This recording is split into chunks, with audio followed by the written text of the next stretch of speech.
Hello guys, welcome to the stream. Hopefully the audio is working okay. Um, just have a little look now. And yeah, it's been a while since I've streamed, probably a couple of weeks. But finally got time to do one today. We're taking this lovely. Oh, okay, there you go. That's the audio working. Okay, so yeah, we're taking this lovely Embraer E195. I was a bit stuck of what to fly today. I was fancying possibly the A350, but I didn't fancy flying to Madrid again, so thought, what can we do? And I thought, well, we haven't actually been up to the world's most northern airport in Svalbard, Norway. It's Norway, right? It is Norway. I think it's Norway. Yeah, it's in the Norway airspace, I'm pretty sure. But yeah, but since we haven't been there, it's called, I think it's Longyearbyen, the actual name of the city. We'll just call it Svalbard because it's shorter. That's the name of the island, I think. I'm not totally sure, but whatever it is, we're flying down there, and it's the world's most northern city. It's daytime all day right now, even here in Tromso. I've looked at sunrise and sunset. The sunrise is about 1:30 in the morning, and doesn't set until about midnight. So it's basically day all day long here. So very northern here in this part of the world. So let's just go ahead and get our flight underway then. So I haven't flown this Embraer for a little bit, so I'm looking forward to flying it again. Just let me bring up the charts. There we go, I found it. Cool. Lovely. Alright, great. So we're ready to go out here in Tromso. So let's go ahead and get the flight started. I will just check actually that the audio is working. There you go, on OBS, the desktop audio is. Cool. Okay, let's go ahead and actually get on with this flight then. So you can see we're here in the cockpit. Is there a way to turn off those lights? There we go. That's not the right one, is it? Is it that one? No. That light. No. Not that one either. Okay, it's not that one either. There's these lights, they're like green. I'm positive there's a way to dim them. Well, whatever, it doesn't matter, does it? Right, let's go ahead and get the actual plane set up. So I think we put this electric stuff into auto. And battery on and auto. And you can see the plane will come to life now. I can dim the panel lights, but you can still see the green. So I'll just leave it. Oh, this thing's going to be yelling at us now. There we go, we'll cancel that. Put that on, can I not put that onto map mode? There we go, navigation, and then we'll just quickly go to weather, make sure that's ticked, and then options and untick all this stuff. Cool. So that's everything on there, just all set up and ready to go. I think everything else should be ready. I will just check quickly we'll put this onto Unicom. 122.8. And the squawk will set to 2200. Cool. That should be everything now. We'll just head back to the MCDU and then we'll put this into... Well, I suppose actually it's better load the plane first. So head to weight and balance. Because you don't need to rely on the IRSs in this thing. This thing isn't quite that detailed, sadly. It would be nice if it was. I'll put all the stuff into auto as well. We'll get the plane just fully set up, Why not? These are the fuel pumps. You just put them into auto in this plane straight away. Fasten seatbelts. No smoking signs. That button doesn't do anything, does it? Oh, it does, but not of relevance, really. Okay, we can put these into auto as well, where the hydraulics. Just basically everything on auto in this aircraft. I think the packs need to be off in this aircraft for engine start, but I can't quite remember. I think we can just turn on anti. Actually, no, I won't turn off anti. I won't turn it on. We'll keep on angle of attack heat though. I think that's like pitot heat. We'll keep the rest of it as is for now. So let's get the weight sorted. It's in kilograms, right? No, it's in pounds. That's what I thought. And there is a way to change it to kilograms, but you have to do it every time, don't you? So performance 3, and then change it to kilos. There we go. Cool. Let's actually get all the weights in then. So today on the fuel, we are looking for 7,000 kilos. So I'll put that in now. Which I'm going to have to try and guess, am I? I can't type it. So 7,000 kilos is approximately, there you go, 3,510 in each. That's actually perfect. We've got 7,020 kilos and we need 7,019 kilos. So that's pretty much perfect. Passengers today, I think we're taking 83, I believe. And we'll just check now. Yes, 83. And we're looking at for a... how are we doing it today? We'll do it on current weight, which is... Current weight is our takeoff weight. So we'll do it based off that. Our takeoff weight is 45.1. And we're currently at 45.2. So we'll just... Why can't I drag it down anymore? Do I need to adjust the cargo a little bit? Oh, hang on a minute. Oh, that's the minimum for the amount of passengers we have on board. I see. So we'll set a centre of gravity of about 17% and 45.2. We're only 100 kilos over. There's no problem with that. And actually, the actual figure for the takeoff... Well, yes, we're about 60 kilos over on weight. That's fine. Really doesn't matter. Right, we'll go ahead and get the ground handling set up then, before we do anything else. Which I just need to wait for, because ground handling is a bit slow. There we go. And then I'll also get, I think it's the menu. Yes. And toggle ground equipment and ground power unit, which means we can connect to the GPU and get more power to the aircraft. Cool. And then everything else will connect then as well. We'll use a bus today. And everything can get connected up. Tell the stuff to drive up, and then we'll open the doors when we're ready. I will just check the weather here in Tromso. So here in ENTC, which is Tromso, it is 1018 for Q&A. So we'll go ahead and set that now. 1018 is set in there. It is clouds and visibility okay, 13 degrees, 1018, and remarks wind at 2,600 feet is variable at 3 knots, and the wind is 010 at 7 knots. So not too much, pretty nice weather, and no significant change either. So pretty good, really. Right, let's just head outside quickly, and we'll make sure that we can hook up. Okay, we can open the front, the passenger doors, because it looks like the stairs are fully connected up, and I believe the catering trucks are pretty much connected. We can also open the baggage, actually. I'll open those. And the catering lorries are also connected, so I'll open those doors too. So there you go, that's now us fully ready for servicing. I don't know where the baggage trolleys are, they haven't showed up. They're meant to, oh maybe on this aircraft there aren't any. With how it works for some reason. Never mind. Okay, so now we need to go and get our route sorted, really. So we head to departure, and we put in the code of our departure airport. I would like this not to be green. I'm positive there was a way to dim it so that it was just not green, but maybe there aren't. There's the panel lights, but those don't really do anything. The main panel light, so see, none of this really does anything. And that's instrument brightness, so I don't want to dim that. See? So I can't really see what it is I'm supposed to be dimming. I don't think there is anything, so never mind, we'll just leave it. It doesn't really matter. I can't see any lights up here, so I'm guessing there's nothing we can control up here for lights. Never mind, it really doesn't matter, does it? That light is turned on. Is that the flood and storm light?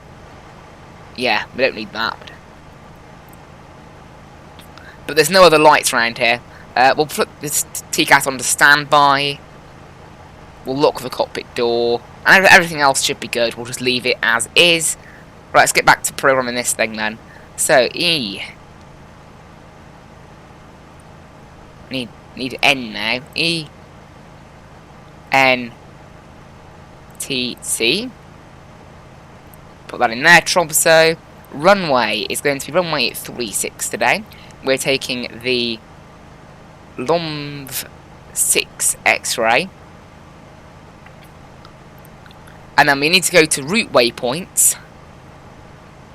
And the altitude on today's flight is 35,000 feet.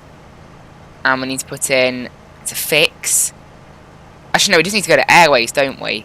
It's P600 with its next waypoint being Komux. And we need to take that to Lunev. And that's it. That is the whole route, believe it or not. So that's pretty crazy. So then we go back after that. Go back. What do you mean unsaved entries?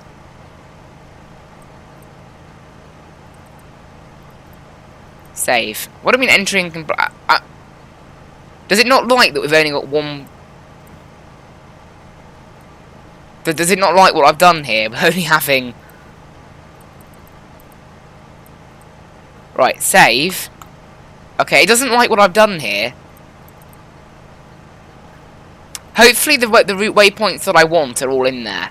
Route edit, yeah. All the way to Lunev, that's what we want. Although for some reason it's put them in at 14,800. I'm not totally sure why it's done that. That means I'm going to have to update all of them now. Even though I told it to have them not at that. And then we'll do the speed after that. We can do the speed in the performance init page, I think. Right, update that, cool. Back. And then we want to do the arrival, which is... There's no stars, by the way, in Svalbard. ENSB. ENSB. Pop that in there. Runway, into their Svalbard Longyearbyen. Runway, we're going to be using runway 28. Start, okay, nothing. Approach, we're going to be doing the RNAV for runway 28, and the approach transition is going to be RARAG, I think, for the RNAV 28. Yes. So execute that, perfect. Back there, and you can see it's been saved. So that means our route is all ready to go, and then we're going to head to performance and get all this stuff in. So where is our weight and balance chart? Here it is. So you can see on the fuel today we're taking 3510 in each tank, so we'll just tell it that. And our payload weight is 9224.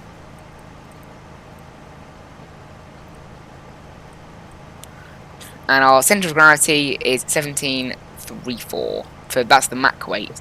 The Mach 1734. Which alters our CG. I can't see the CG on here, so I can't change it. Thrust setting for departure is going to be Toga 2 because this thing is way overpowered. I remembered that from last time I flew it. Trim required is at 2.3. So I set that by the backup switch because I can't see the main one. So I don't know how to know when I've set it correctly, actually. Didn't it say somewhere around... Oh, actually, no, I can see it on there, can't I? So we need to set it to 2.3. So keep going. 2.3. There we go. Set in there. Perfect. That should be everything now.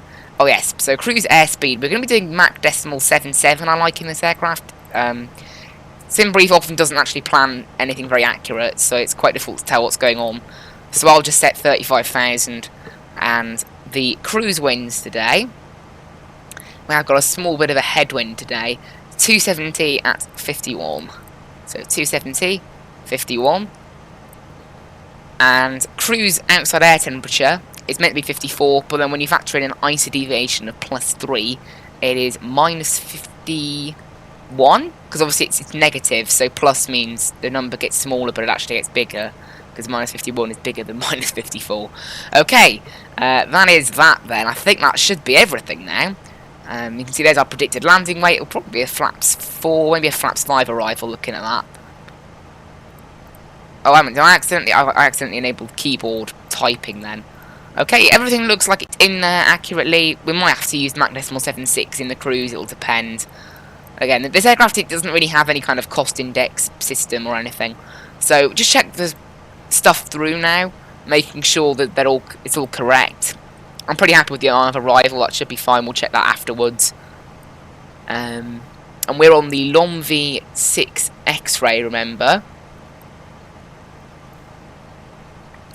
So we're going to be going basically north to KV, and then to Longyearbyen, and there's no restrictions at all. So there we go, perfect. MCD, what we need to do now is hit execute, flight plan execute done, and everything is all in there ready to go. So we head to performance. You can see it's got our top of descent in there, and you can see our flight plan in there ready to go.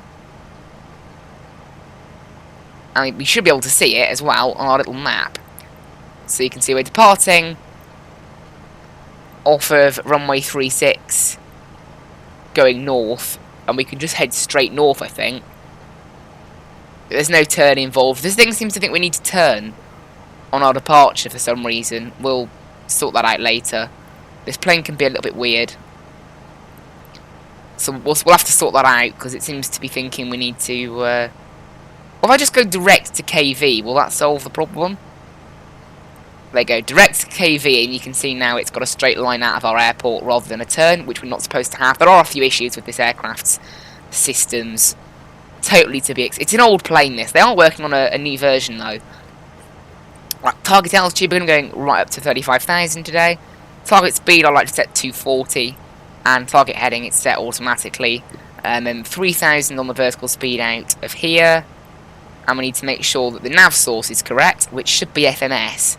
So I need to just set that in there, FMS, and you can see it's now set up perfectly. Okay, that can go back then. And we could just put that on the progress page for now. And everything else is all good. Let's go ahead and get the APU started then, I think. Doesn't take very long starting this aircraft, the APU. And you can see there it goes. Insta-start APU in this thing. And what we'll do now, we'll go ahead and get rid of all the stuff that we don't need. So we'll get rid of... Where is it? Pushback. No, menu. There it is. So get rid of toggle ground equipment, and we'll shut the doors. All of them apart from the front sort of passenger door, I suppose.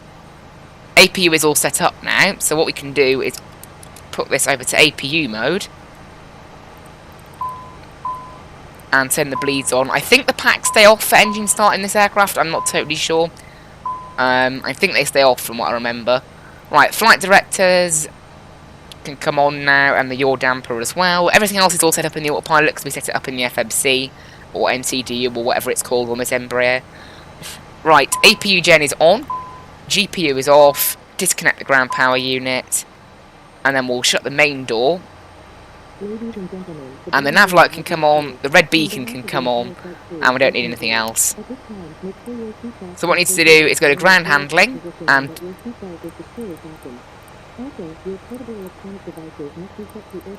basically get everything to drive away. And then it's now drive away, so we'll hide it, and you can see we're all ready to go. So what I'm going to do is go to ground handling, no, not ground handling, better pushback, and start pushback. Ground to cockpit. Please show me where you want to go. We want to go to the right. Ground to cockpit. Tow is driving up. I thought that had crashed for a minute then. And we want to set flaps 1 for departure. Why is that saying brake? Oh, the parking brake was enabled, was it? Shouldn't it be enabled? I'm pretty sure it should be enabled. And we'll put the oil brake over to RTO. Everything else is looking good. I think everything else is ready. We don't need windshield wipers today. But yeah, should the anti-ice be on? I'm honestly not sure whether we need to have it on or not. I might just say that it's very cold, isn't it? It's Norway. I mean, down yeah, in Svalbard it's 4 degrees right now. Although where we are, it's actually a little bit warmer. But we're getting ready to push back. Everything's ready. There's no ATC online. I forgot to connect to Vatsim. All doors and hatches Let's do that. I just looked on connect. Vatsim, and I didn't see myself, and I was like, wait, what? Yep, we forgot to connect. So let's go ahead and do that. Connect to Vatsim. And that means we'll go ahead and set our transponder to TA all. I can go 10 nautical mile range.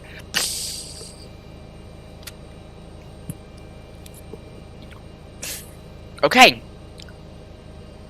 Put the display, it doesn't really matter, does it, if the displays are on auto or not.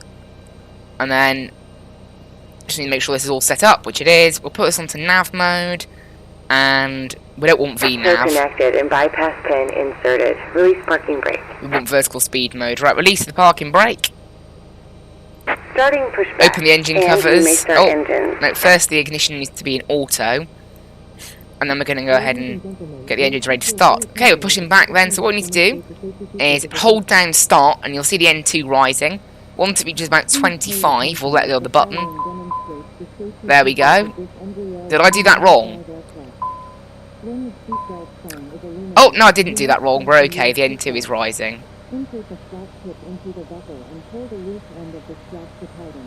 Thought I might have done that wrong then. I think it's because the engine overheated a bit. Maybe I held down the start for too long. I thought you had to hold it down to 25, but maybe not. Doesn't matter whether the engine is starting. We're all good. We're okay. Oh, a minute. Are these the lights that I want to turn off, are they? Panel lights. Oh, they're just the same panel lights as the ones there. I see. That's as dim as they'll go, I think. Right, that engine is now fully on. So what we'll do is run this engine too. This one will only run until that red line. Yeah, so you can see that it says master caution, so I don't know whether I'm holding it down for too long and it's overheating the engine. I mean, it does happen in the 757 as well. I think it might be a bug with X-Plane. Possibly.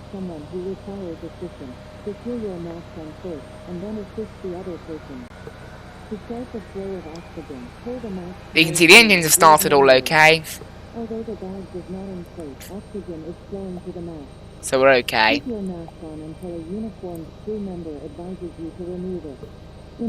So we're pushing back, and you can see there the percentages on the N1 are going up. The number on the N1, I mean. And Operation complete. Go ahead and set the parking brake. Parking brake is set. Everything's ready to go then. Stand by. Everything's all ready to go. While we're waiting, we're going to go ahead and have a look at the planned flight route for today. So you can see it's basically just heading straight out of Tromso, up north, and then into the airport. Very, very straightforward route. About an hour and a half flight time today. So put that back into map mode. And go back to the progress page, disconnect that. And I'll decrease the range on this. You can see the beacon light on. Don't need the strobe. Put the beacon in the nav, and we'll turn on the taxi lights then as well. And engines are fully started, so we'll close the engine covers. Tow is disconnected and bypass bin has been removed.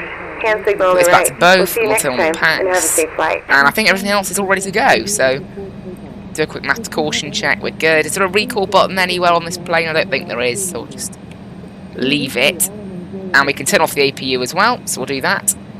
Turn off the APU gen, and then where's the APU? There it is, off, and that will make this aircraft drastically quieter. Well, I don't know, it sounds like the engine audio might be louder than when I last flew this thing.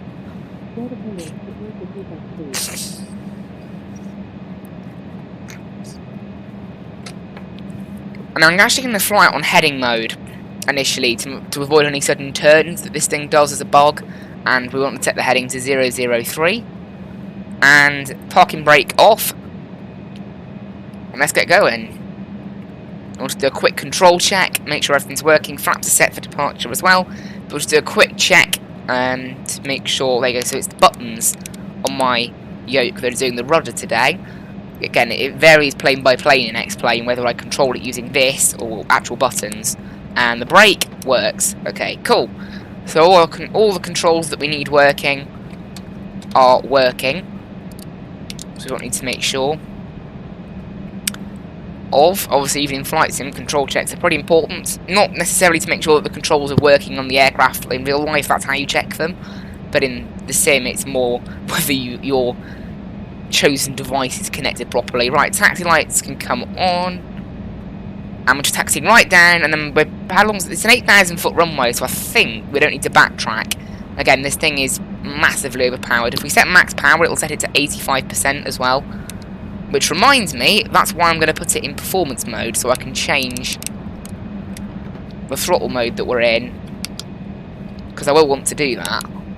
So I'll put that there, and then we're going to change it to climb power after departure. Climb 1 power, we'll set it to.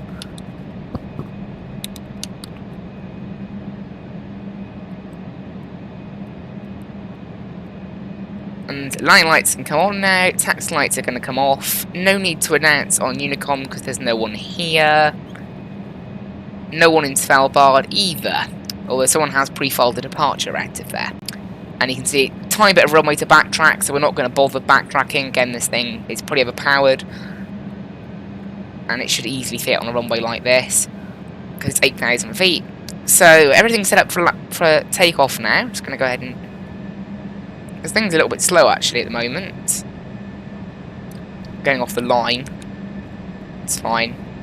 But I do really like this plane. It's a little bit outdated. That's why it was quite cheap though. For an X-plane aircraft, this was very cheap. I think it was like £30 or something. 35. I think it was 30. And there is actually a sale. There's a 4th of July sale on the X-plane.org store today. So today's perfect day to get in for X-plane. Right, throttle up, and the plane will lock it at 85% because that's what we've set as our toga amount. And then we'll start the clock. Airspeed is live, and you can see rocketing up even at 85% thrust, 80 knots.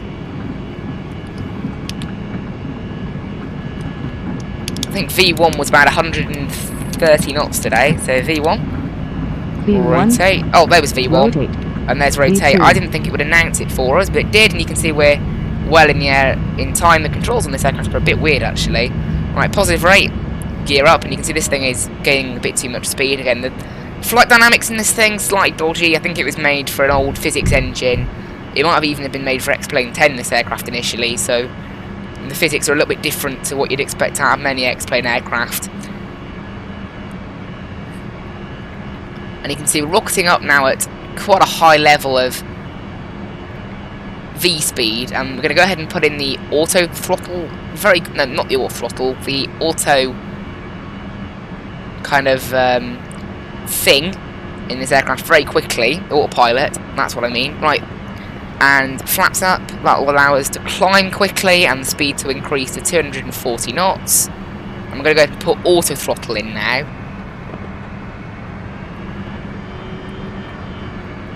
So that this thing can manage its own speed, and we can see we're just doing the absolute maximum climb that this is letting me do, which is 3,400 feet per minute. It's not letting me do any more than that.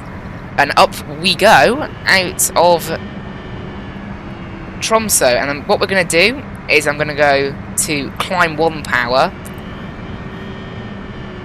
and then we're going to go back into progress flight plan. We're going to go direct to KV and then hit nav, so this thing should continue in a straight line from now. Okay, it's going to turn anyway, whatever. And you can see 535 miles to go to Svalbard. That's about what we were expecting. And transition altitude here, I believe, is 7,000.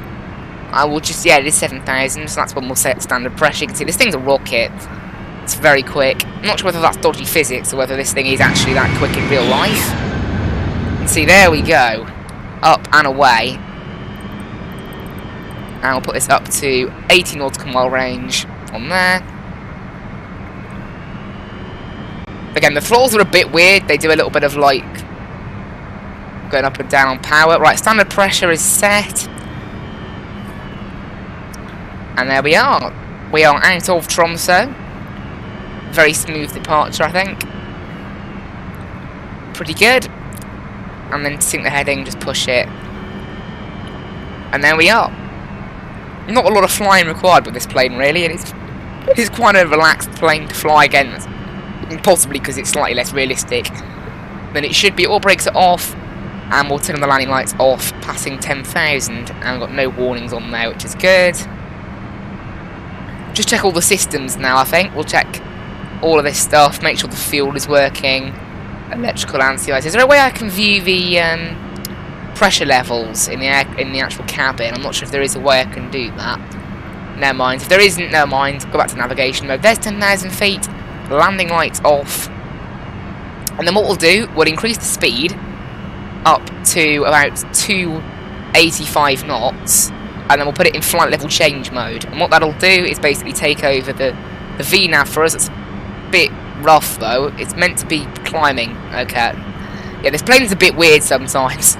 Flight level change is only still meant to be a climb mode. But it doesn't matter, does it? And what that'll do is use the maximum power of 88%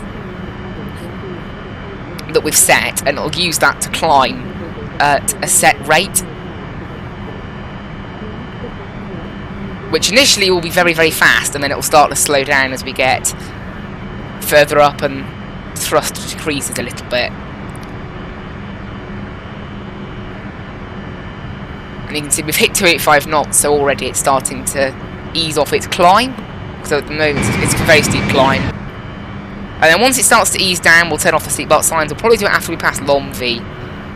And then we're properly on the route then, so I can set it properly.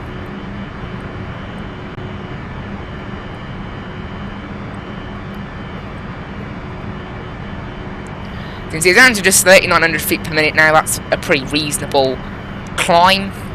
Again, it is quite a quick climber, this thing, initially.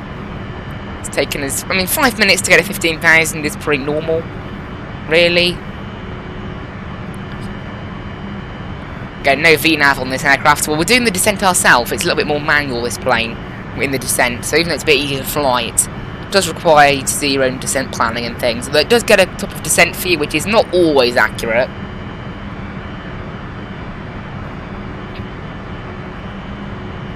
It's sometimes accurate. Right, making a left turn here. And then, I think probably passing 18,000 feet, we'll turn off the seatbelt sign, because we should be straightened up by then. And we'll sync the heading, as you always should do. Right. There's 18,000, seatbelt signs.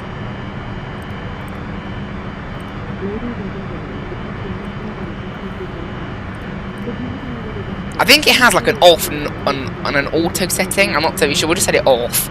It's easier because it doesn't show you the auto, but I think that's why there's like 2 bongs before it goes off, 2 clicks. Who knows? Right, you can see there, look, 3,200 feet per minute. That's a pretty decent climb. It's not fast. It's not like stupidly fast, but it's definitely not a slow climb either. That's the sort of climb we want to be doing. And that will just continuously degrade, but you can see our max speed is going up at the same time. And then for this flight, I might just max out the throttle at a cruise percentage, rather than, because what I do on most flights in this aircraft is I put in a Mach speed and then get it to follow that speed. But what I might do today to see if it's a bit easier, maybe it's a bit slower, but it's not just easier, it's more like real life like. It's just set, because obviously there's 2 different cruise modes here. So we'll set cruise 2, which is 76%, and then it will just keep the throttles at 76%, and that, according to the plane, should be a good cruise throttle amount. Because it is always difficult to guess what sort of speed to cruise at in this plane, because it doesn't have a cost index system, and SimBrief isn't that good for trying to get what cruise speed you should be using. Because you look at, I look at one waypoint, so our top of climb waypoint says Mach decimal 70, Vanad says Mach decimal 79, and then our top of descent says Mach decimal 78. So it's not very useful for knowing what kind of speed we actually should be using in the descent, or no, in the cruise I mean. So we'll just set it like this.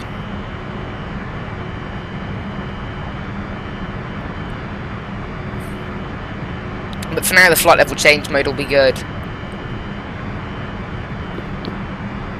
And then once we get to about Mach decimal 75-ish, I will put it over to Mach speed mode for the climb.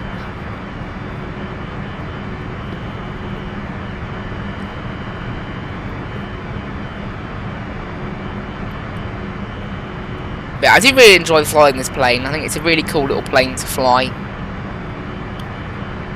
I think what we'll actually do, I'll just turn on the radio actually for VHF2 so we can receive stuff from it. It doesn't really matter because it's on. We're not using it anyway. At the moment, no one else is heading for Svalbard. Just looking at the weather. The weather was from 8:20, so there won't be another new lot of weather for about half an hour. Clouds are broken at 700 feet down there, so it's actually quite cloudy, it seems. 4 degrees. Wow, that's cold.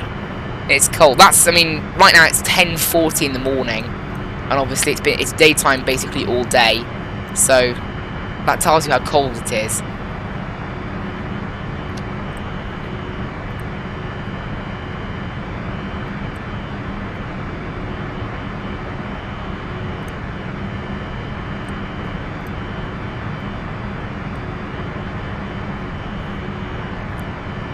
You see, Mach speed is increasing there, so I'll put it over to Mach hold mode sooner or later.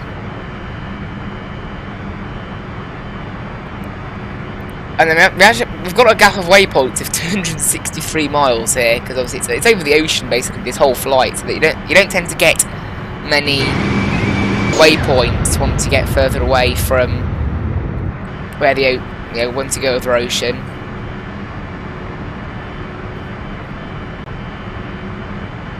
And see our rate of climb has decreased quite a bit now, as you'd expect. And then the total descent is suggesting 112 miles for descent. Not sure how accurate that's going to be. We'll wait and see.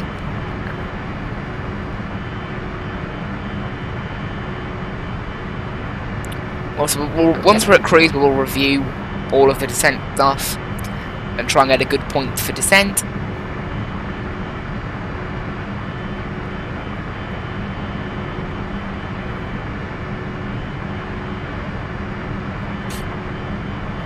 Since you're passing 30,000, I'm just going to put it over to Mach speed hold now.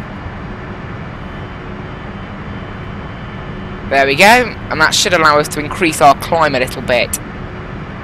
Now, maybe only like a little bit, but it'll be by enough.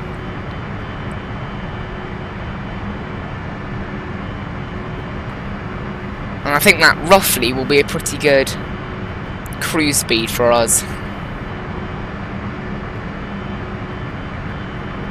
And then we could have potentially gone up to 370 later on in the flight, but that would have been like right before descent, so I told Simbrief just to keep us at 350 instead. Although Simbrief was initially planning us as well to go one further waypoint to Inpa after Longyearbyen, but not Longyearbyen, sorry, after Lunev. So after Lunev, you meant to go one further waypoint, but I got rid of that because it would have been easier to get vectors from Lunev to the Arnav, and then maybe we'd use the other waypoint of Inpa if we were going to runway 10, but we're not. You can see our speed is now obviously now decreasing because we put it in Mach speed mode now instead, but so the max speed is actually the same. Ground speed 483 knots right now. We've got quite a big tailwind, which makes me wonder if we're going to have massive headwinds later on, because according to the weather, I mean actually this weather chart's pretty interesting. There's like almost like a swirl around us of weather. So yeah, departing from here, it's meant to be a crosswind. Weirdly, that's at 12 Zulu, so it's maybe we're better off looking at 6 Zulu, which is a bit closer. It's very similar weather. If anything, 12 Zulu weather's better, so that's a bit weird. So I'm a little bit confused by that. But yeah, where we are really, the weather's meant to be more of a crosswind. I'm seriously thinking about investing in active sky soon. I'm really thinking about it. How much is it anyway? It's like, it's not even that much. I think I can get it on Just Flight. I think it was the cheapest last time I looked. Yeah, it's £32. I might have to do that. Honestly, I think I might have to. Because X-Plane Live weather, it's not always the best. Because where I am right now, the weather is meant to be a crosswind of about 45 knots. So the speed is accurate, but the direction is wrong. Which obviously, it does matter. It does affect how quickly we're going. I'm just going to put the vertical speed back to 0, because we're not in vertical speed mode anymore. And see, we're almost at cruise mode now. So what I'm going to do, instead of putting it into speed mode, I'm literally going to not use the auto throttle at all. I'm going to max the power out. So max out the power on my throttle quadrant. And then we're going to limit the throttle this time to cruise 2. So 76% throttle in the cruise. And I think that should get us a better cruise, kind of, rather than having to manage everything. So you can see we're now at cruise, speed will be increasing, and we'll whack it over to cruise 2. And what that'll do is that'll max our power at exactly 76%. No auto throttle, I don't think. Actually, no, there is an auto throttle. and it's going to max it at 76%, and we won't try to match any kind of speed. Although I am beginning to wonder about that, because that's actually very slow.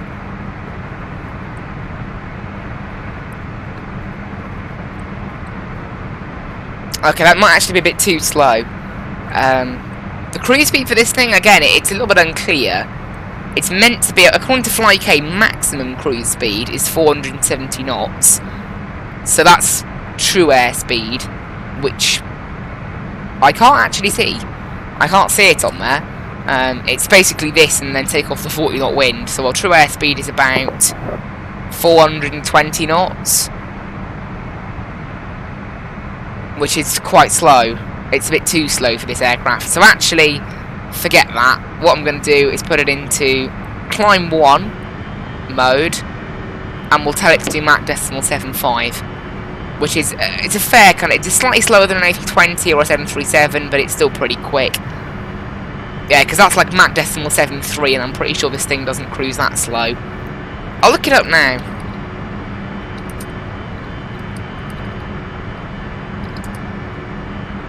.829 kilometers per hour, so it's not really useful at all, although an A321 is only 4 kilometers an hour more.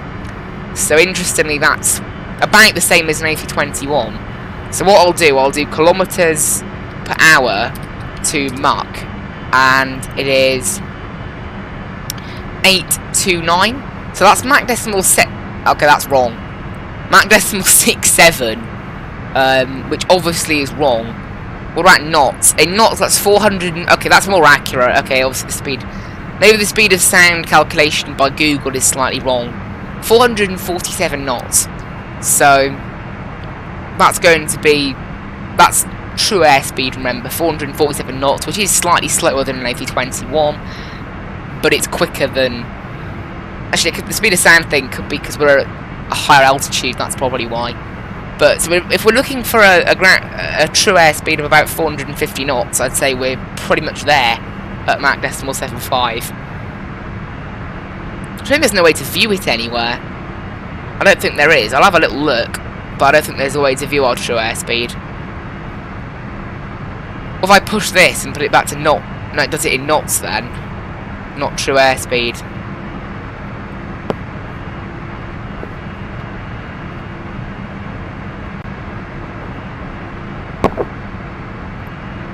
Never mind, we'll keep it as is, and this thing seems to be pretty good actually at 82%, which again is, I think, quite a nice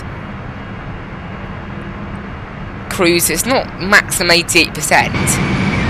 Oh, this is a weird bug actually. It got reported in the last X-Plane update. Certain sea tiles don't load in properly. It's a weird bug. Also, I found actually I can get rid of that. Actually, you guys can't really see it much, can you? Oh, you can see it, never mind. But I can actually get rid of that thing there, because the now it's in windowed mode, this game. Recently, the Steam thing has started, the Steam FPS counter started working. So I don't need to have that thing, I can just use the Steam one. Right now I'm getting 100 FPS, because this plane is amazing on FPS. Way better than any other plane I've got. By a long way. I mean, it's because it's less detailed, that's why. But it is incredible, 100 FPS while streaming as well. I mean, again, there's no land or clouds around, so that probably contributes a little bit.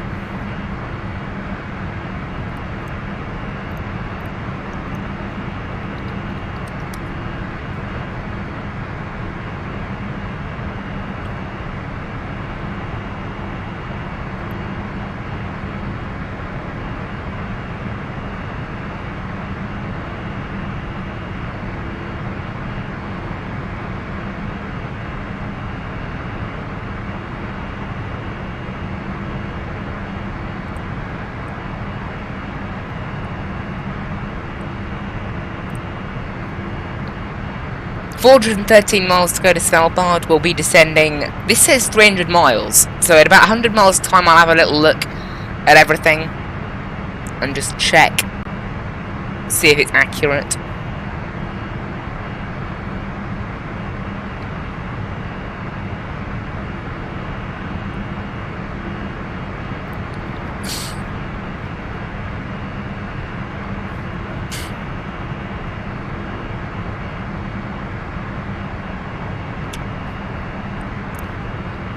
can see 35,000 feet there. And that's about it now. We can probably just chill out a little bit. No one's actually watching, are they? No.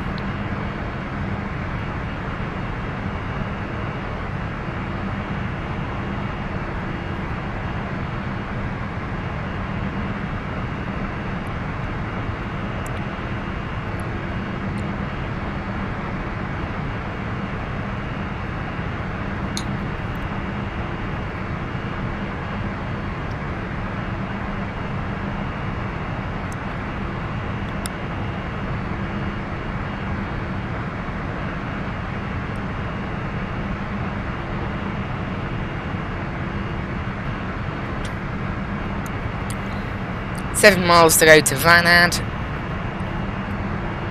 400 miles to go to Svalbard. Check the weather won't have updated yet. So, no other planes on the Vatsim network right now. It's a little bit quiet. There's only 700 connections. Again, there's not much ATC around here. If we're flew into Gatwick, I actually wouldn't have had ATC because it only came online 12 minutes ago. So it is a little bit quiet, really, about the place. It is quite normal, really, for this time of the morning. That it is just a little bit quiet.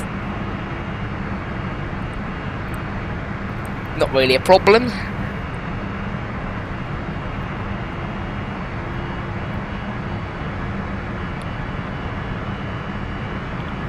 Okay, there's pit stop, 33 minutes away, so that's basically the majority of our flight.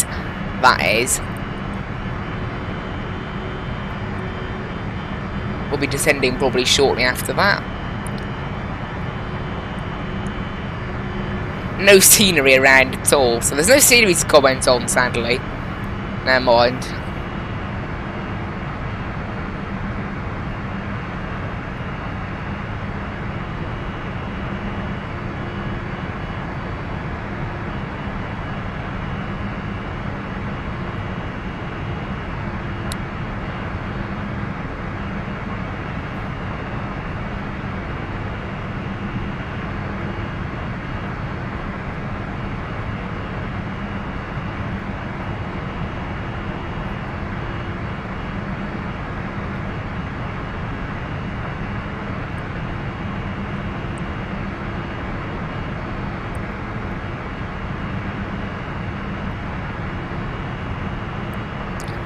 Just set the heading bug there, and that's it. 31 minutes of just going in a straight line now and chilling out.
Just checking my stream, so I noticed it's in 360p, but I refreshed the page and it's available in 1080p, so that's good. I was wondering then, I was like, I don't know if I've been doing this whole stream like that. Oh man, this wind is so long, like 60 knots now. It's not meant to be like that at all. I don't know what's going on with that. The wind's meant to be a crosswind going into a headwind, so it explains live weather's being a bit weird. It is working right, because I know there was one point a couple of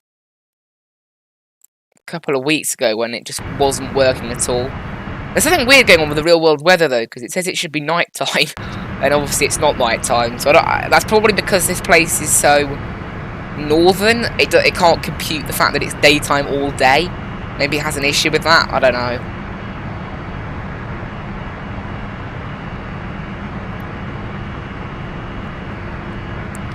I don't know.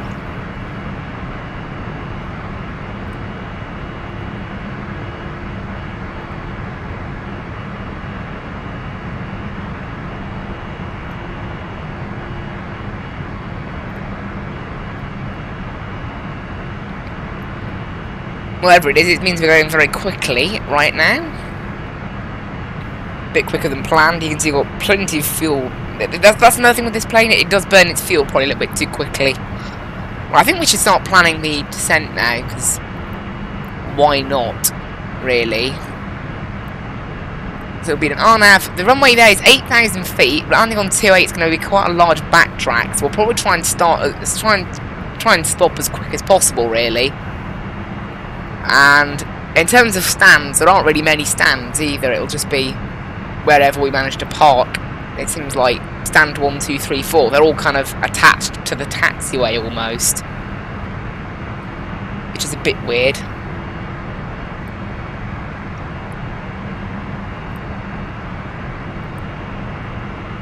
But anyway, so the RNAV approach means we need to be at Rarag at 5,100 feet, which we checked earlier and is correct. And then it's Zesla at 5,000. And then CL28, which I'm guessing is what this plane is calling SB700 at 5,000. Yeah, that's correct. Followed by V approach, which this aircraft is that's probably SB701.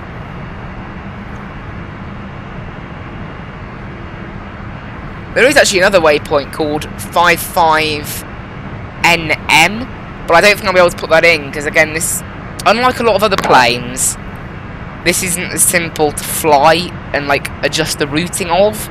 It's actually quite difficult to adjust the routing of this plane once you set off. So we'll go insert after. See, I hit insert after and nothing happens. See?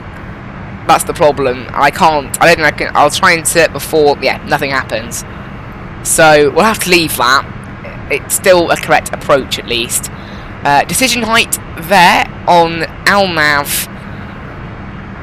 The centre of gravity minimum 5%, which is what we have. So it's more than 5%. So that's good. So category C, 1371 is going to be our decision height, which I can tune here. And that's in decision height rather than barrow, so that's going to be 1480. It's in radio. You can't. There's meant to be a way to switch it to barrow, but it doesn't let you.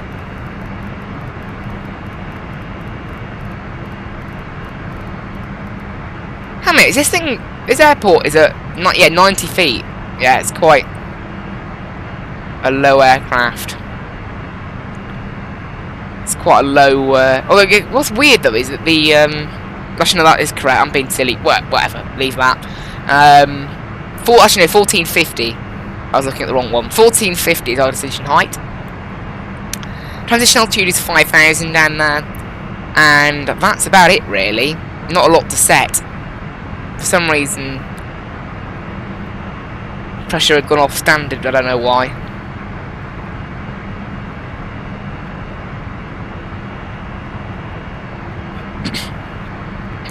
And we can tune an ILS of 1095, and it'll provide us with a DME, but it won't provide us with anything else, which we can use, although it doesn't actually say we need to. If I look, I'll have a look at the little basic approach briefing, and there's nothing there. You can see it's all fine. So we'll keep that as is. There's not really much to do on the arrival.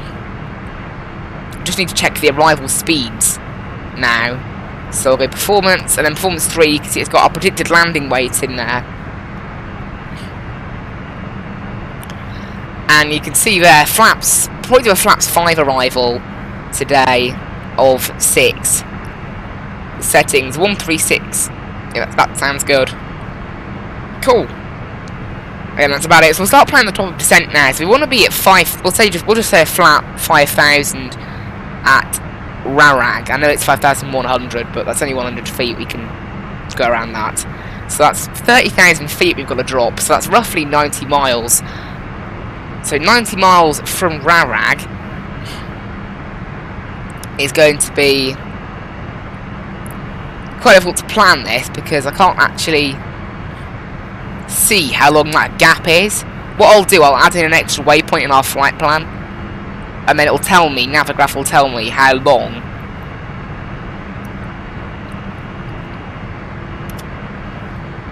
there we go. So now Navigraph will tell me how long it is. 59 miles. So it's 60 miles from Lunev to Rarag, and then 50 miles from Pitol to Lunev. So we want to be descending, I would say, about, let's say, 35 miles from Pitol ish. So that's going to be, wait, is that correct? So it's 60 miles, no, from Lunev, sorry, 35 miles from Lunev ish. So that's going to be 186. Yeah, I think roughly where the plane's top of descent is accurate. So we might just use what the plane says. We're all good. And yeah, 8,000 foot runway, so we should be good. Oh, a few clouds have spawned in. We've still got a tailwind though, which we're not supposed to have. We're not supposed to have a tailwind, so that's a little bit weird. Keep an eye on that. It's obviously Vatsim being a bit weird.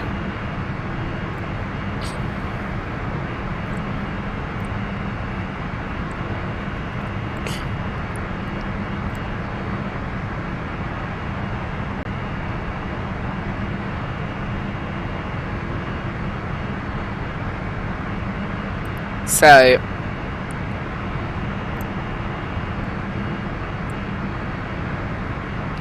I've put it in this camera view. Actually, if you try outside, get a view outside.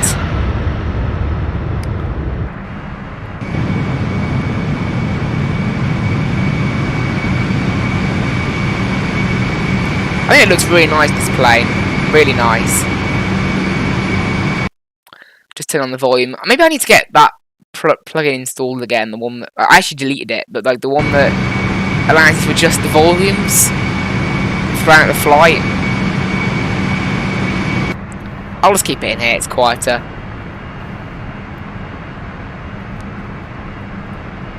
Also guys, I have been enjoying a bit of iRacing at the moment. I've been doing F3. I haven't made any videos on it, but if you guys would like to see a video of some kind, maybe I can do it.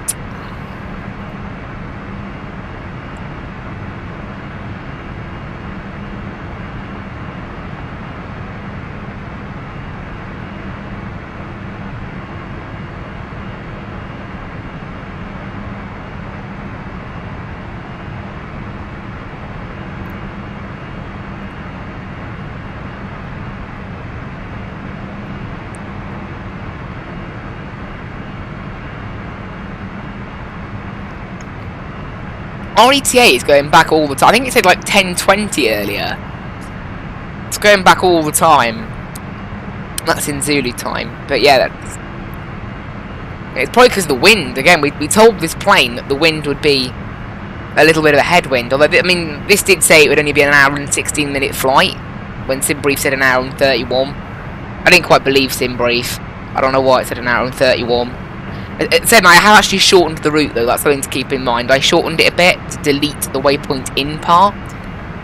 At this flight we're going to be at Pitol 53 minutes into the flight, and SimBrief was estimating it 59 minutes into the flight, so we are a few minutes ahead of what SimBrief planned anyway though.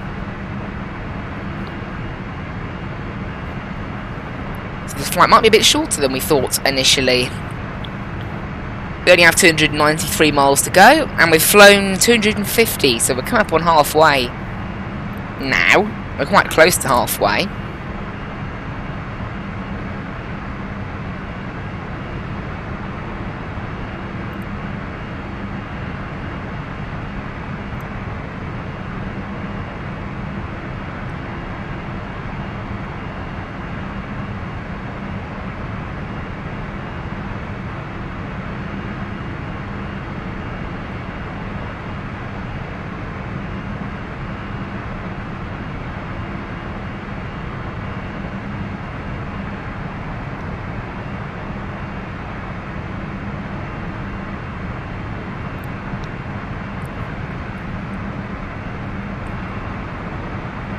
few clouds there. The weather would have changed now at Svalbard a little bit, so just refresh it. 260 at 9 knots. It's broken at 700 now. Is that the same as before? I think it is.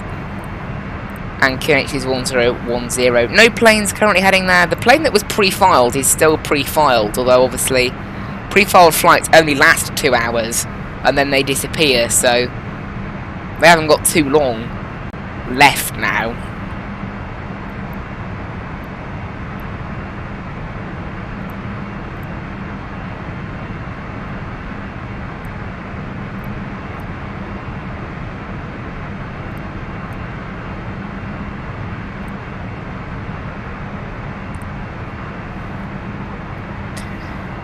Pretty pleased with the Mach decimal 75 is enough for us easily. 80% now on the throttle, so definitely not too. Wait, what's that flashing there? I've only just noticed it. Is that a light on the plane? That's kind of weird.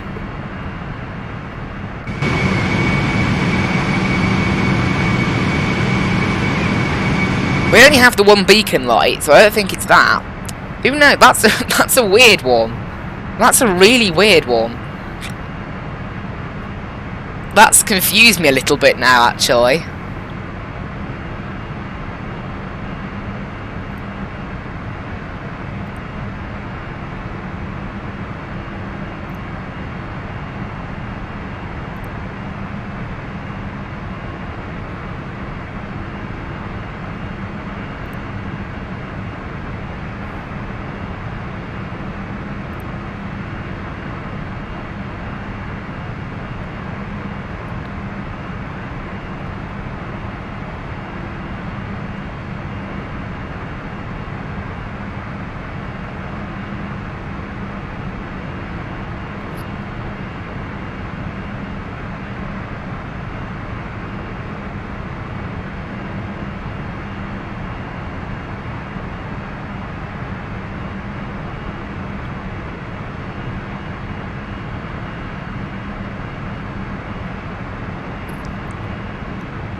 $16 minutes to pit all now.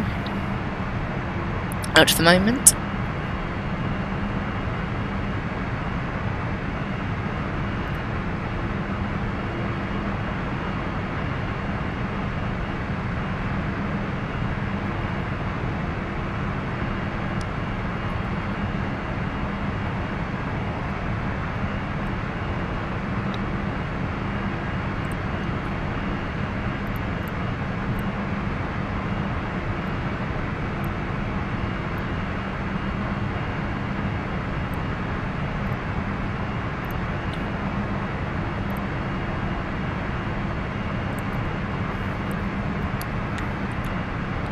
Top of descent, 145 miles, so probably about 20 minutes time. This flight's gone pretty quickly actually. I do like the Embraer E195. It's one of the planes I definitely recommend to anyone looking for an X-plane aircraft. Because it's good fun, really. It is a plane that is quite cheap. It's a little bit basic, and then it's an older plane. It was designed a couple of years ago, I think. So there is a V2 on the way. But I recommend getting this. I don't know when the V2 is going to be out, actually. Maybe soon. I know it's xplane.org actually removed their update, not their like upcoming releases page. They got rid of it, so it's quite difficult to keep track of it. They send emails out if you have an email address with them. I'll just check how much this plane is now. I mean, they've currently got a sale on, although it probably won't be on sale because it's already usually on sale. Because of the fact that it's so old, the developer put down the price. So, yeah. So the retail price of it was $80, which it definitely wasn't worth. But because it was old, the developer put it down to $38. And currently, in this sale, it's only $27. So that's pretty cool. I mean, it hasn't been updated for 3 years now, but it's still a pretty decent aircraft, I'd say.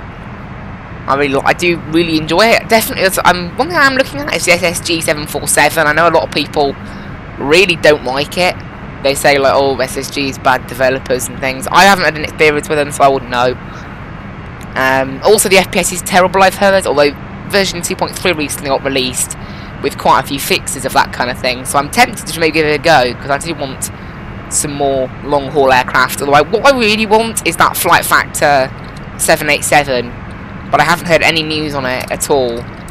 I'm searching up now, and I haven't heard anything in quite a while.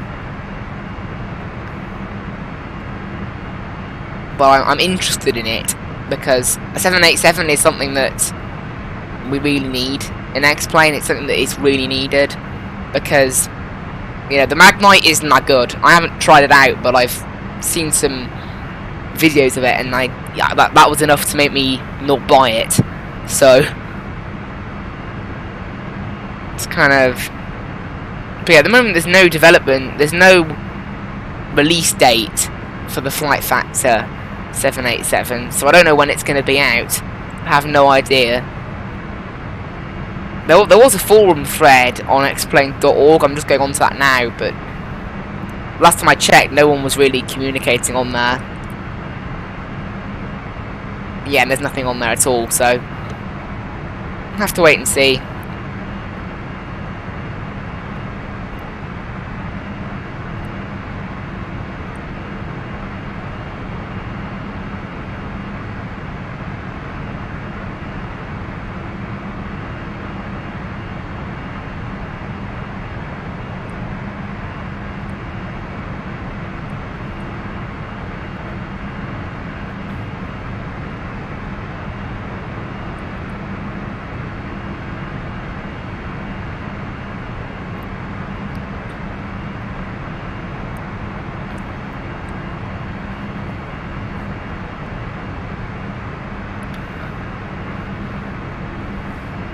This flight is going very quickly, actually. We're now just... the ETA is going back all the time. That's because of the fact that we have a tailwind that we're not supposed to have, which is a bit weird.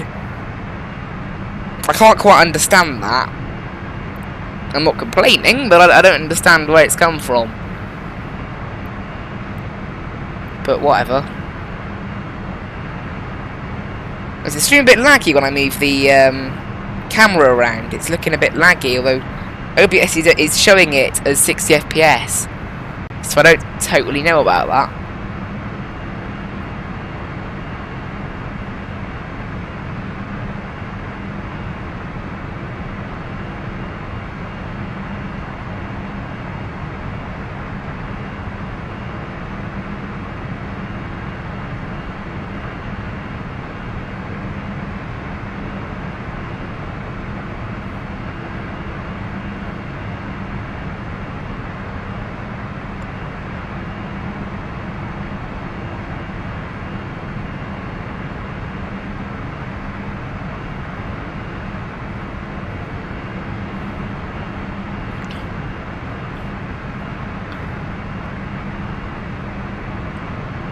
Nothing to do really right now on other bits of the plane, so I guess we can just kind of can I have a look around? Actually, let's have a look around the cabin. I haven't actually done that for a while in this plane, so we need to unlock the door there, and then I can, I hope it isn't laggy for you guys. It doesn't look laggy on my phone, so it's probably just, oh, wrong way. Actually, it went outside then. Oh wait, I just glitched through the door. Whatever. We'll open it anyway.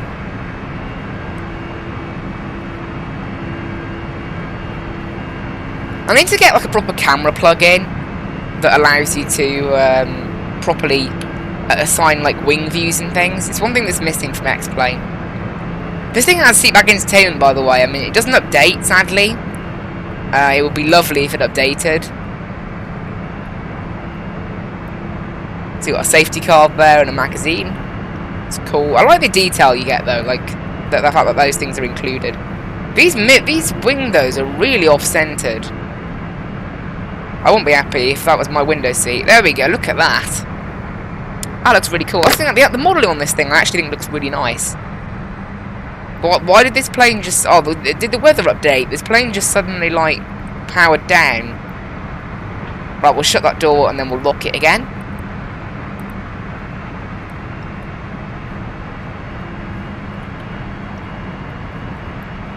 Yeah, that was a bit of a weird one. The plane sort of suddenly slowed down and then sped up. My guess is a weather refresh. It's usually what tends to cause that sort of thing.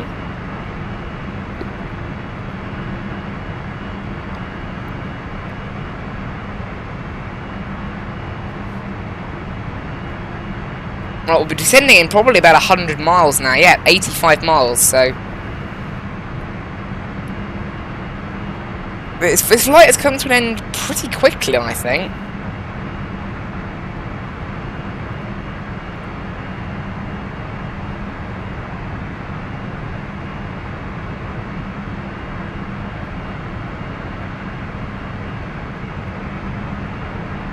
I would have liked to find a way to sort out the lighting, unless the lighting is just supposed to be slightly green all round, because I didn't find anything to change that.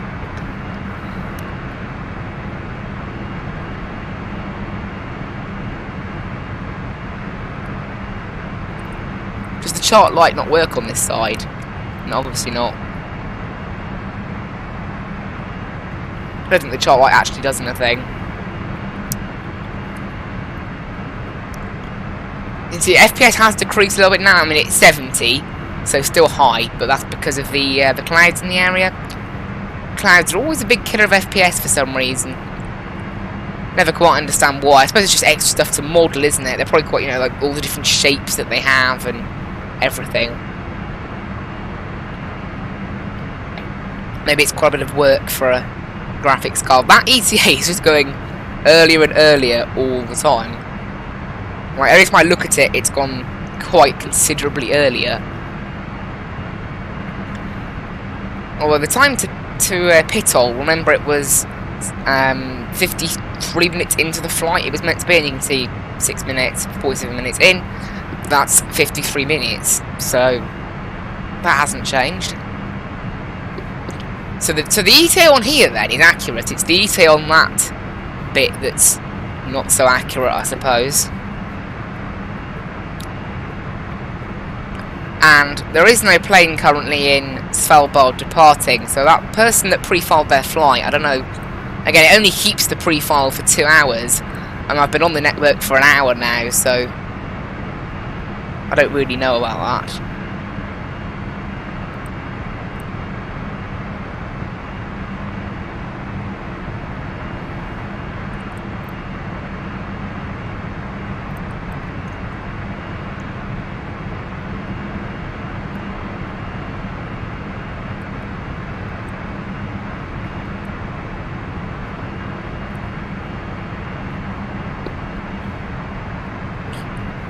Our ETA, look, is just going back all the time. Every time I look at it, it's just becoming earlier and earlier. Only 172 miles to go. We've flown 370, so not that long to go. We'll probably set medium auto brakes for the landing in Svalbard.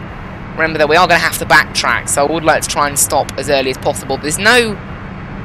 Actually, there is a tiny bit at the end of the runway to turn around, although if we can turn around on the runway without going the full length, I'd rather do that. I'd imagine this plane is capable of doing that. Doesn't really say anything. Apparently moderate and severe turbulence is quite common below flight level 100, and we might get wind shear. Possibly.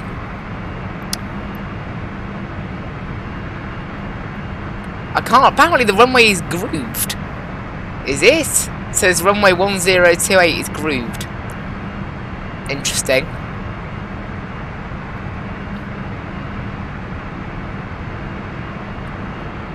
Doesn't say anything about not being able to turn around on the runway. Just have a little look.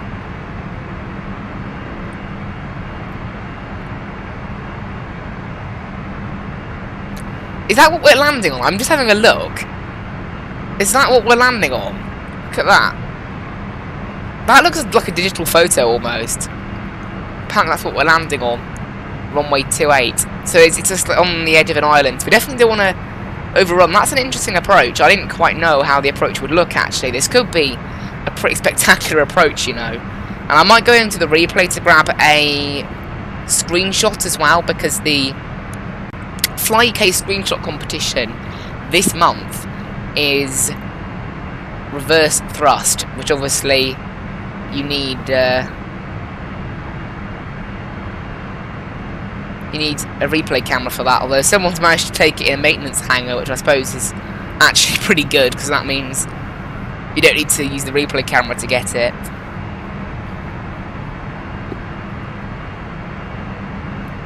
Looking at the entries so far. Right, descending in just 40 miles. What I'm going to do, put the altitude down to 5,000. Well, we'll go 5,100, because that's what it is, technically. And then we don't need to adjust the power setting. Actually, what we'll do, we'll go to thrust, and then what we'll do, we'll allow it to use toga power, because there's no descent. Obviously, during descent, we won't be using max power no matter what. So we'll put it in toga mode, so that if we do need to do a go around, for example, or if we do need to suddenly use power all of a sudden, that we have toga available to us. So we'll do that once we start descending. We'll activate toga setting on the thrust. That means that the thrust isn't limited to what it is currently, which is 88%. I think it's currently limited to. Because obviously we're not going to go near that limit on descent anyway, so it doesn't matter. That ETA is just going back all the time. 9:50 now. It's gone back like half an hour during this flight. Again, it's not always accurate, this plane. That's to be expected. And well, yeah, 30 miles descent, I'm happy with that. I said we'd be back about 35 miles from Longyearbyen, I initially said. We should start our descent. I don't know what this thing's default descent rate is, though. I'll have a little look. You can view it here. So default, so you've got 1,000, 1,500, 2,000, 2,500, 3,000 default. So my guess is default is 1,800 or like 2,200, because it isn't presumably any of the other settings. Like, so it's presumably not 2,000, it's not 2,500, so it takes a few of them out of the equation. It's probably 1,800 or 2,200. That's what I'd imagine it is anyway.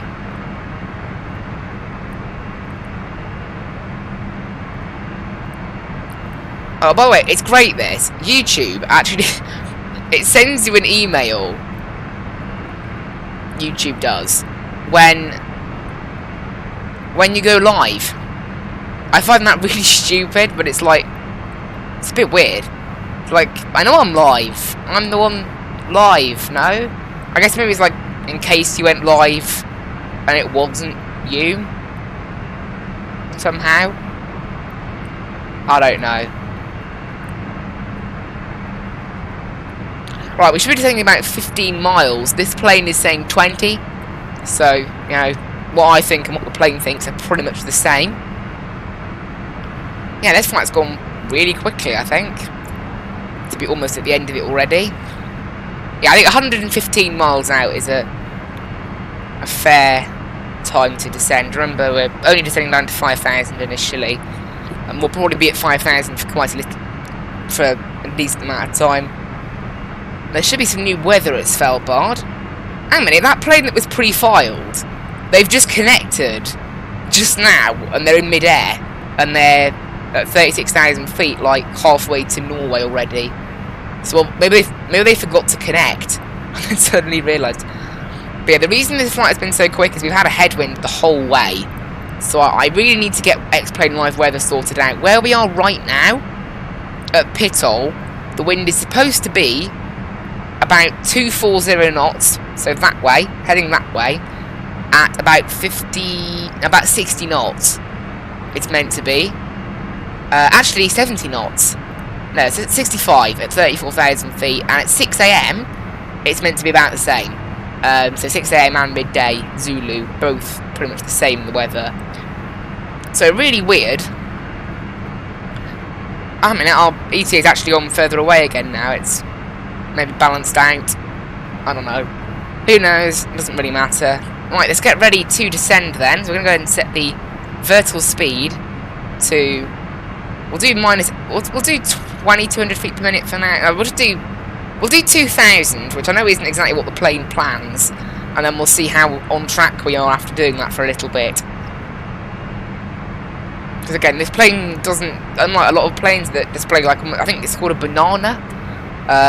in a Boeing where it goes, it's like a little sort of half circle, and where that is, and where it intersects your line, is where your descent will be. And in the Airbus, it actually gives you a little kind of line coming off of your map to tell you this is where you will reach your chosen altitude. This thing doesn't have that, which also makes it a bit more difficult to use vertical speed. Right, we'll enable vertical speed now, and you can see throttle will drop. So what we're going to do is enable toga mode if we do need it at any point. We probably won't, but if we do, it's there. But you can see it won't change. It won't change the power that we're using right now at all. And transition altitude here is 5,000. Remember. No need to report on Unicom, as there is nobody in the area at all. Oh, that person's disconnected again all of a sudden. They connected for like 2 seconds and then disconnected. Maybe they were just checking if there's ATC or something. Who knows?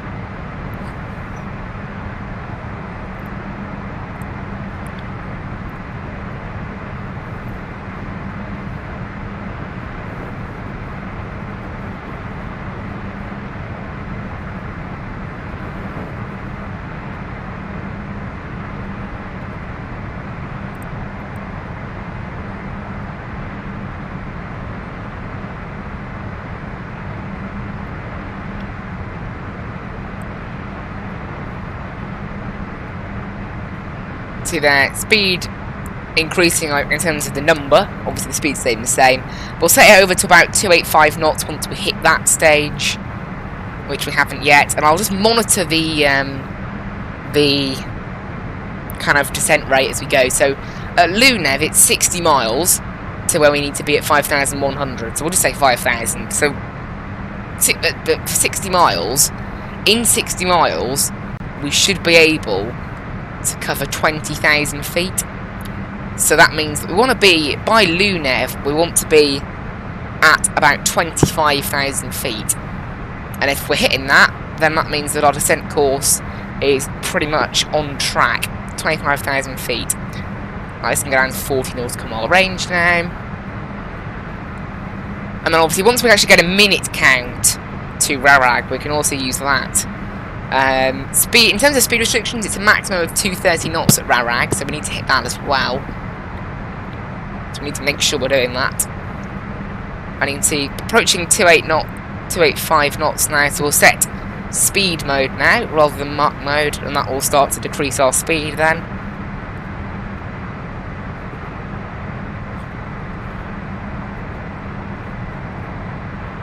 So you can see the engines are going to throttle down now quite considerably as our speed decreases.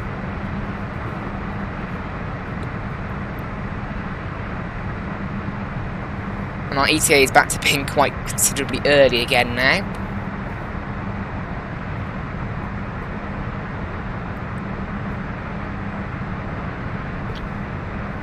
I think 20,000 feet, 2,000 feet per minute should be pretty good to reach our target.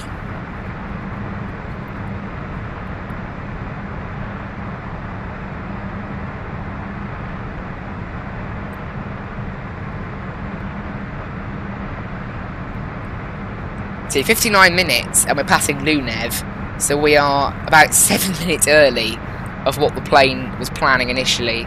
And you can see we're probably tiny bit high. I reckon, you know, if we're doing 2,000 feet per minute, that's 16,000 feet that we can drop, meaning we're actually bang on track. 16,000 feet from, actually no, yeah, we're not on track at all. Okay, so we'll try 2,200 feet per minute for a bit, and then we'll see how that goes.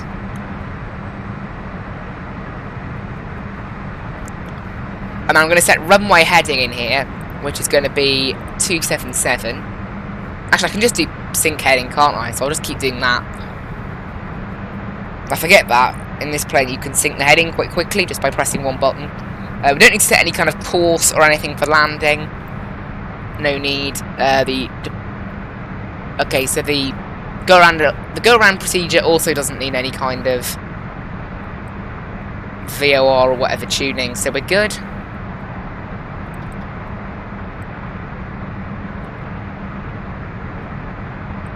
you can see we're stepping up the descent now, so we need to drop 20,000 feet. So 7 times 2,200. So really, we want to be doing, to meet our target, we need to be doing 2,800 feet per minute. Obviously, that's at our current speed, though. That's 7 minutes, and our speed will slow. It already has slowed quite considerably.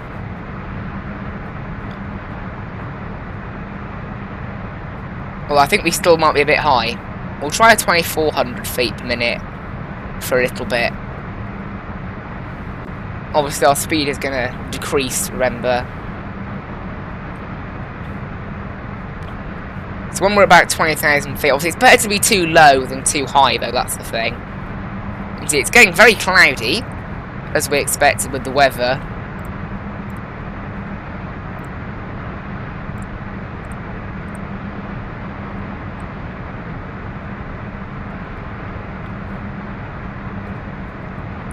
FPS has dropped a bit now to... Actually, when I was looking over here, it was down to 45. If I look straight ahead, it goes back up to 60. So it kind of... Like, that's the clouds for you. Doing what they do and making FPS bad.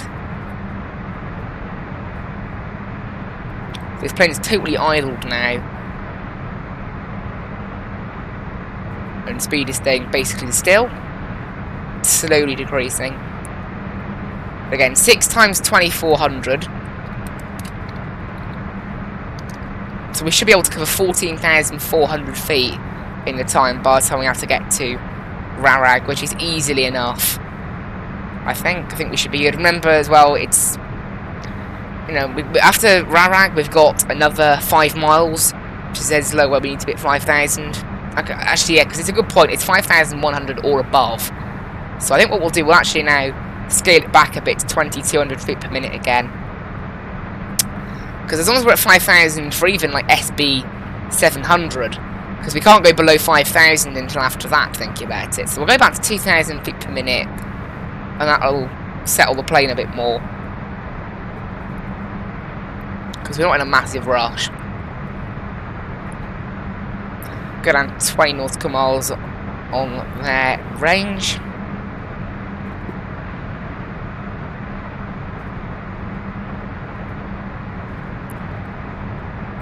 Because, yeah, there's some mountains on approach, so until 5.5 miles out, we can't start descending. We have to wait until after SB 700 to start our descent. Which, in this aircraft, I think has been called something else. But I'll watch it on the map. That's how we'll do it. Because there isn't even a DME to go off of, really. And obviously, say I was flying a Boeing, I would add in the waypoint, but this plane doesn't seem to let you do that. We tried that earlier. Right, I'll turn on the seatbelt signs now.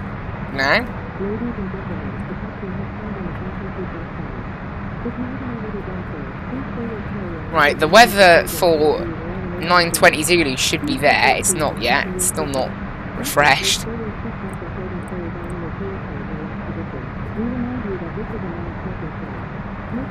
See, speed is decreasing. We're down to Mach decimal 58 now.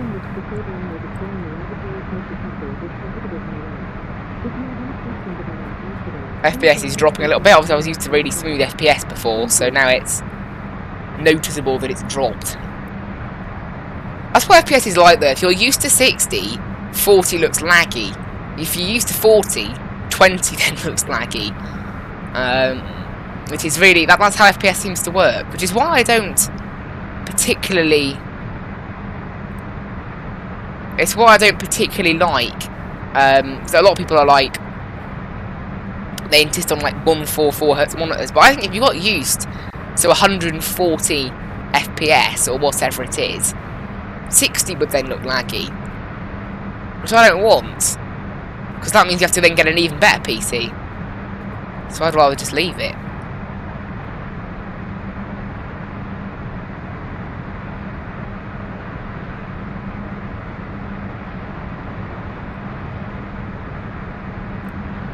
It's probably just me, that.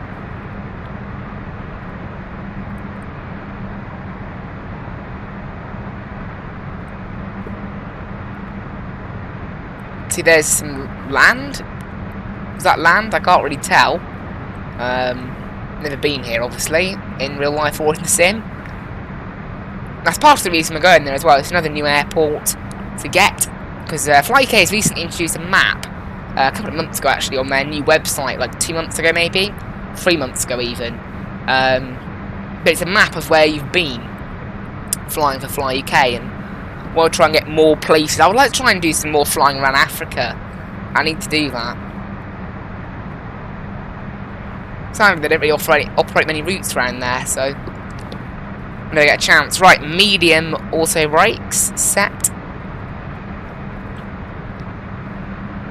I'm going to start backing off the speed now, so we'll go 240 knots. This thing's obviously going to idle the power, but that won't really stop us that much. So we'll need a bit of speed brakes to help us along. And you can see we're a little bit too high, but not really that much. We should be good, because remember, it's not 5,000. It's not at 5,000 by Rarag. I'm going to set 5,000 though. In there, cool.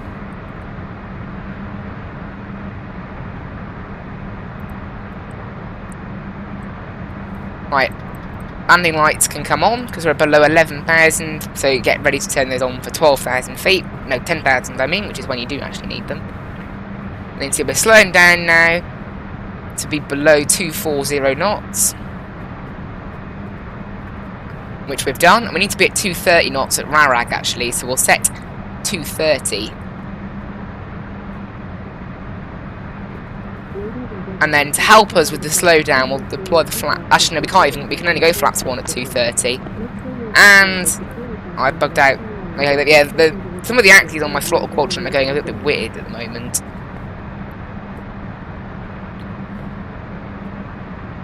We do actually need to decrease our rate of descent a little bit now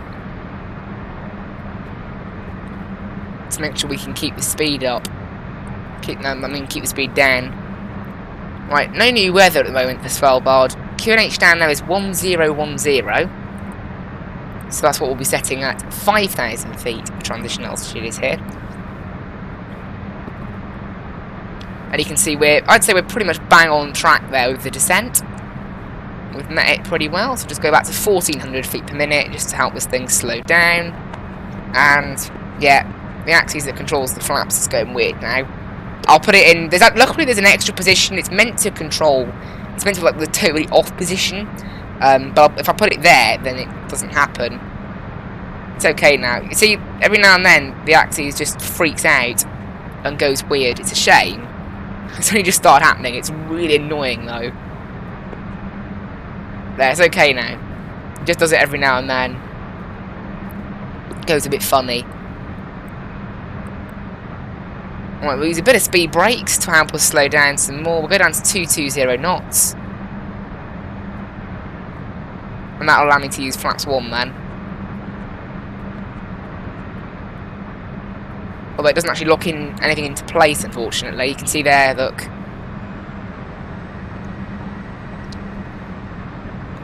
This plane slowed down quite a bit, just deploying 1 degree of flaps there. Yeah, 7 degrees is that, I think.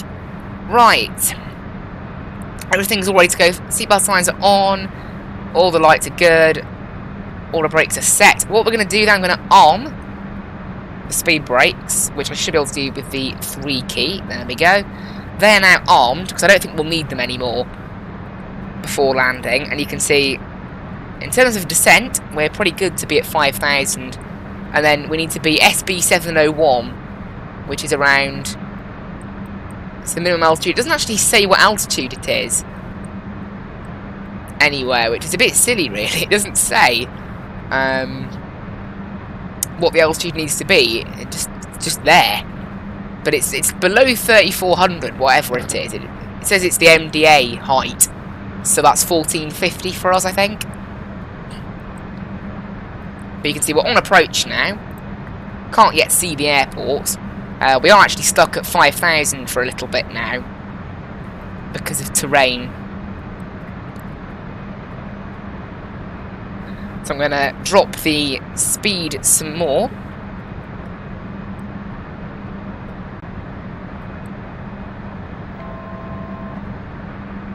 And you can see there is 5,000, so this thing can level itself off now. And this plane's being a bit odd, probably a bit more of a turn than is needed. It's, again, how the autopilot is. Weirdly, we're meant to be above terrain right now. Maybe it's hidden by the clouds.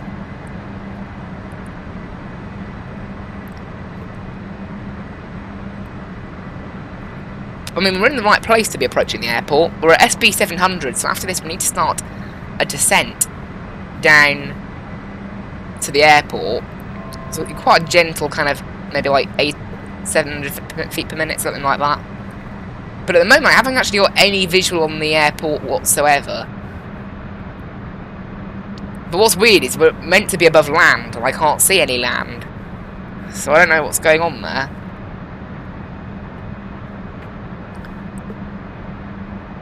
I think we are slightly off to the right of where we're meant to be, maybe. And all I can do is just descend and hopefully get a sight of the airport at some point.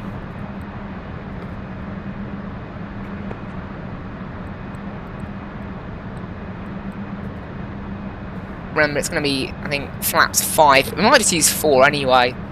Or it may not be a bit of a quick approach, won't it? Just check. So go performance. And you can see there, performance 3. We're going to be doing, yeah, we'll do flaps 5, 136, and then we'll add 5 knots, so 141.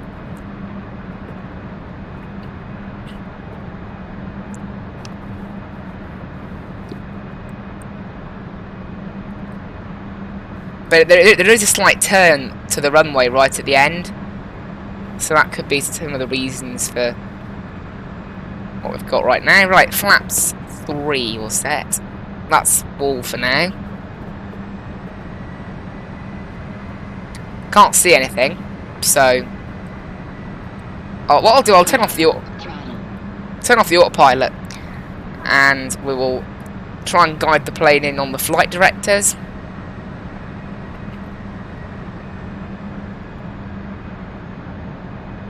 Put us down to 146. There is the airport.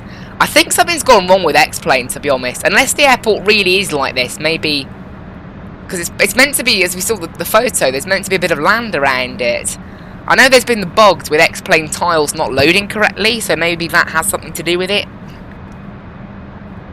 We need to wait a little bit before we can actually properly turn left. Although I'm going to have to do the left turn a bit earlier than... There you go, I'll do the left turn now. I know the plane's not saying we're supposed to do it yet, but remember, the flight directors in this are not exactly the most accurate. They're always slightly off. You can see, in fact, that there it is demonstrated that it's slightly off because the runway's there. But the runway is meant to be surrounded by a bit of terrain, so I don't know what's occurring there. But I can't really use the flight directors for guidance, sadly, because they don't really work that well.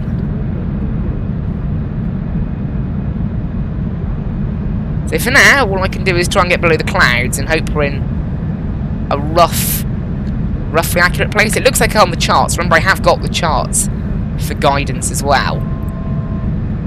So I'm not totally... It's not totally that I can't see anything.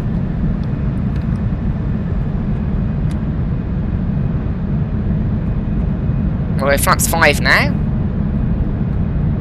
Although, apparently we're descending a bit too much, so I will correct that now. I can't see anything, unfortunately. Right, I think we've corrected it now. We've corrected the plane. It's being a bit weird, actually. Again, this could be the physics of this aircraft. Minimums. Can't actually see anything. I don't even know if I'm in the right place. Maybe we should go around. Yeah, this plane's physics, they are weird. Again, it's a very old plane, this. I think it was made for X-Plane 10.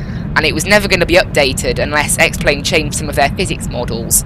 The developer said, oh, there we are, we're out of the clouds. And it turns out we were actually pretty much in line. Maybe I should have tried for a runway 10 approach, because that had an ILS. Maybe that would have been a better idea. So next time we fly in here, I think we'll use runway 10 no matter what the wind is saying, if the weather conditions are like they were there.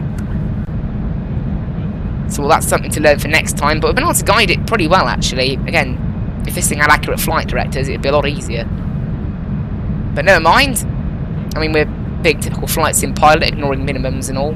But yeah, next time I think we'll definitely use the ILS approach here. And also this place is meant to be surrounded by land, so I don't know what's going on there either. There we go. Wasn't totally sure what's going on with the landing there. Reverse is out.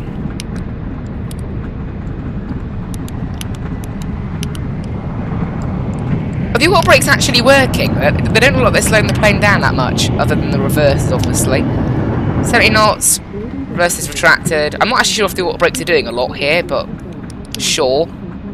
Oh, they are doing something. And there we go. Hello and welcome everyone to Svalbard. 1 hour 17 minutes flight time, so a lot quicker than what SimBrief said. Track the flaps, track the spoilers, and then we'll turn on the runway, which we should be able to do in this Embraer. Okay, which we can.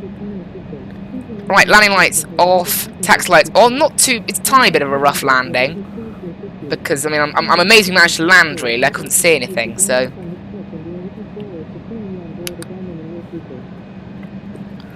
There we go.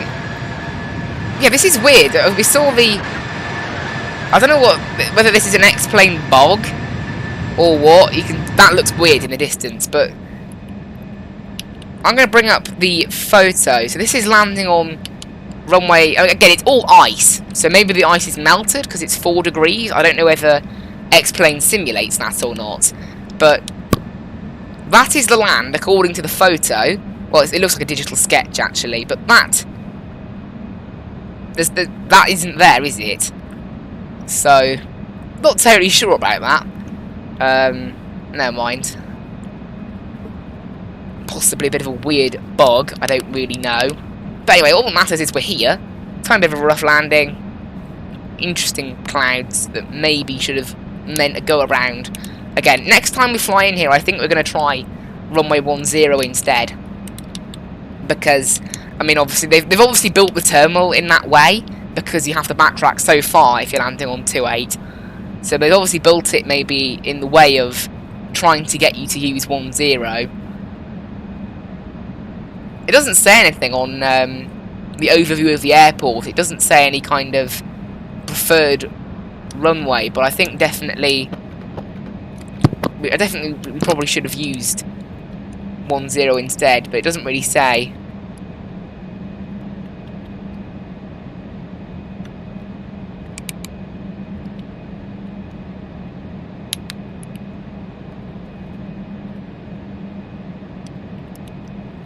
Anyway, we're here. Made it. Right. Start the APU up. And it starts basically instantly, remember? Right, your damper and flight directors and all that can come off. APU gen can come on.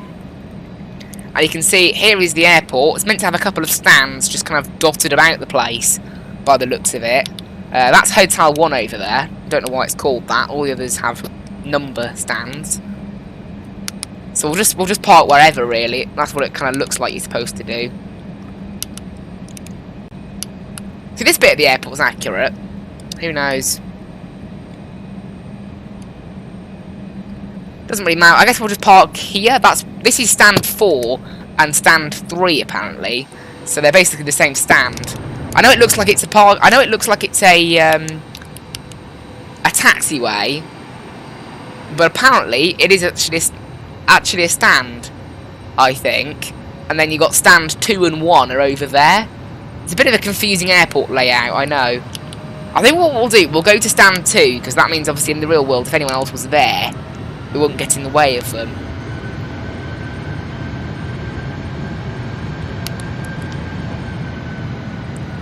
So stand 2 is right where this crossroads is. So I imagine that'll be the stand that they use in the real world more often.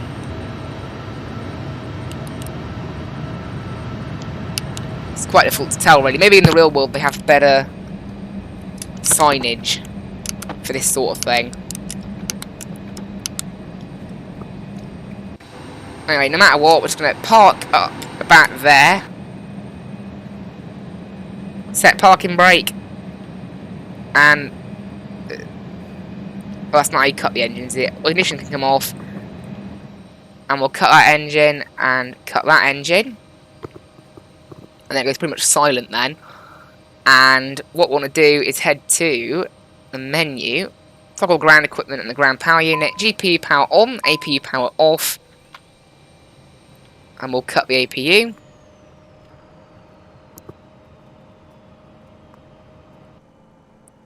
And then go to plugins and get up everything apart from a fuel truck. Drive up, and it will then drive up. Taxi lights off, beacon light off. I have told everything to drive up, but a lot of it isn't. Maybe the bus is waiting. Again, I'm surprised that this is a stand, really, but apparently it is. Apparently it's a stand. Yeah, it's a very small airport there, so I don't imagine they get too many flights. Right, you can see the stairs are in place. Open the cargo doors first. And then the catering doors, and then the main doors. And then seatbelt signs can come off. TCAS over to standby. Electric AC power off. That can go over to off.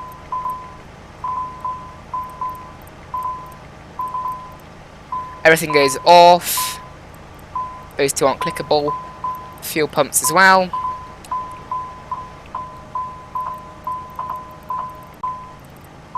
I have to press the caution and everything over and over again then before everything is cleared, all the alerts. But yeah, this terrain around here does not look anything like it's supposed to. I'm guessing it's because, yeah, you can see here, look. Maybe it's because it's positive temperature, so it thinks that the ice must have melted. But obviously we've still got... So there's obviously supposed to be land here. I wonder, if I make it... if I make it positive... If I make it negative temperature... Will that... So manually configured, and then if I make it... so temperature... Celsius... Put it down to minus... Does that make it look like it's supposed to? No. So there's a bit of a weird thing going on here at Svalbard. This isn't supposed to happen. Yeah. Temperature is minus 10. I've set it to minus 10, so therefore it should be minus 10. However, obviously... Yeah, so something weird's going on there. That's really weird. Whatever. That's a bit weird, isn't it? But never mind. Again, maybe a bug. I don't really know. Or maybe explain simulating the effects of global warming. Who knows? Whatever it is, I don't think it's supposed to happen. But never mind. Anyway, guys, hope you enjoyed this stream. Go ahead and stop recording the flight. The Fly UK. There we go. Flight. Been finished. I won't bother making a replay for a screenshot. Don't need it, do we? It's a rough landing anyway. I don't want to make a screenshot out of that. It doesn't even look that good because of the weird terrain going on here. It's, again, not supposed to happen. You know what? If I get rid of clouds, maybe I can see a little bit more of what's going on. Yeah. So that terrain, look, you can see the lines of where the terrain is meant to be, and there's no terrain filling it in. So something a bit odd is going on there, I'll be honest. Something a little bit odd. Also, I've done apply real world conditions, and the clouds haven't come back. Yeah, this is Explain Live Weather at its finest. Okay, the clouds haven't come back for some reason, but... Okay, they're back now. Whatever. Hope everyone enjoyed the stream, and I'll just leave it at this. Hope everyone has a good rest of the day.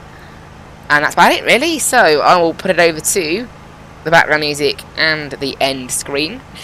Till next time, bye bye!